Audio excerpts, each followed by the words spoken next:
Bonjour à tous et bonjour à toutes. Un petit débrief de Thaïlande. Je suis en vacances. Là, je suis dans la chambre d'hôtel. J'ai regardé l'UFC. Je vais dire un peu ce que j'en pense. Ça va être assez rapide parce que j'en pense pas grand-chose. Par contre, restez bien jusqu'à la fin parce que je vais parler des prochains adversaires de notre ami Duplessis, qui sera sûrement Chimaev. Mais contre Nassourdine, je pense que Nassourdine pourrait faire quelque chose de relativement intéressant. Je vais en discuter un petit peu avec vous à la suite, à la fin. Alors, le débrief. Kevin Jusset a fait du Kevin. Il perd à la décision. Je trouve qu'il a été un peu mieux qu'à Paris. Mais pour moi, c'est pas encore ça. Il va falloir qu'il change quelque chose au niveau de son entraînement. Il perd à la décision. Bon, rien à dire, hein. Le combat de Zhang contre Suarez. Ah, quand j'ai vu démarrer, j'ai fait ouh là là, ça dure sur 5 rounds. Je trouve que Suarez, elle y va fort. Ça n'a pas raté, hein. Le niveau d'intensité qu'elle met, première, deuxième, au troisième round, ça commence à se fatiguer. Mais on a vu le rapport qui s'est inversé. Les deux premiers rounds, franchement, j'ai trouvé que l'Asiatique Zhang a vraiment subi, a fait le dos rond. Très bon game plan, hein. Il a laissé passer l'orage. Suarez s'est fatigué, elle s'est de l'amener au sol, elle a contrôlé, a essayé de faire des choses, essayer de la finaliser. Donc elle n'a pas réussi. Et du coup, après, ça a été au cinquième round. Et après, quand tu n'as plus de jus, là-dessus, après, l'Asiatique, quand je dis l'Asiatique, Zhang, elle a bien déroulé. Et donc, du coup, elle a marqué des points. Et donc, du coup, c'est elle qui gagne la décision. Décision normale. Sinon, Duplessis contre Sean Strickland. Alors là, je trouvais Sean Strickland, je pense qu'il est limité, hein. Il n'a même pas évolué par rapport à son premier combat, il a fait pareil. Alors tu vois que c'est un espèce, donc il est comme ça, il rentre ici, là, pour pas prendre de coups. Alors il avance, hop, il recule. Il a fait que ça pendant 5 rounds. Il a dû mettre 4 coups de pied, il a pratiquement pas mis de coups de pied, parce que je crois que j'ai vu sur les statistiques, il y a 70% à la tête, il doit y avoir 25%, ou ouais, je crois que c'est 70. Il a dû avoir 7% de jambes dans les jambes, donc il a dû mettre 7% de jambes sur tous les coups qu'il a mis. Autant dire que c'est ridicule. Il n'a absolument pas varié, il ne change rien d'IOTA, je pense qu'il doit être limité. Les gens qui sont tombés contre lui, ils ont été surpris au début, là maintenant ça y est, ils sont adaptés. Moi, je pense qu'on va plus le voir, hein. Les gens ils vont savoir ce qu'ils ont à faire et ils vont continuer à faire pour que ça fonctionne, hein.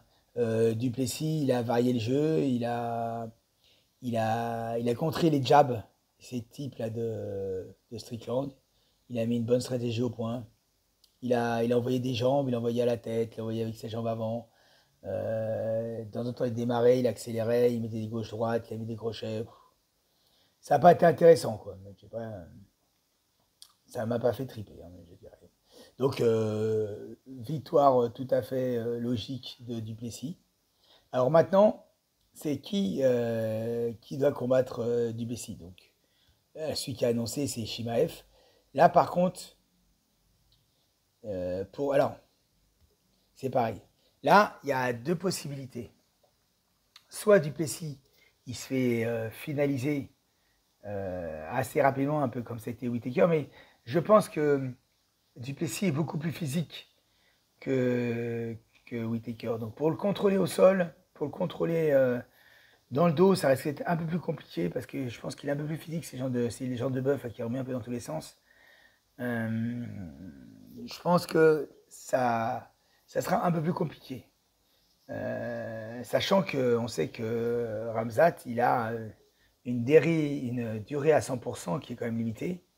Et donc, sur 5 rounds, c'est-à-dire il a allé 2 rounds pour finaliser Duplessis. Et après, j'ai peur que ça s'inverse et que ça soit Duplessis, un peu comme c'est passé avec Ousmane, qui mette la pression. Parce que moi, franchement, sur le combat que j'ai vu, après, bon, on peut pas briller avec un Strickland, hein, mais j'ai pas trouvé qu'il avait fait des choses extraordinaires. J'ai pas trouvé que ça avait été formidable. Il était très scolaire. C'est pour ça que j'aurais bien aimé voir un Duplessis contre Nassourdine Imavov. Là, ça aurait été intéressant parce que je pense que Nassourdine a plus d'armes que Dricus. Mais par contre, Est-il a-t-il le plus de cardio? Est-il plus fort? Là, c'est. Je pense que dans cette catégorie, l'impact physique, ouais, la résistance et la force interviennent quand même, hein. Je pense que Duplessis, s'il est là où il est, c'est parce qu'il est très fort physiquement. Il envoie une masse de coups, une somme de coups qui submerge l'adversaire. Et donc, avec quelqu'un comme Nassourdine, qui est vraiment scolaire, qui reste bien en ligne droite et qui empêche les gens d'avancer, je pense que ça pourrait bien embêter Dricus. Et moi, je préfère que Nassourdine affronte Dricus que Chimaev. Franchement, je préfère. Parce que je pense que Chimaev, il faut passer les 2 premiers rounds. Mais il faut les passer. Voilà ce que j'en pense de cette UFC avec les prochaines échéances à venir. Je vous souhaite une bonne journée en France et dans le monde. Pensez à liker et abonner. Os.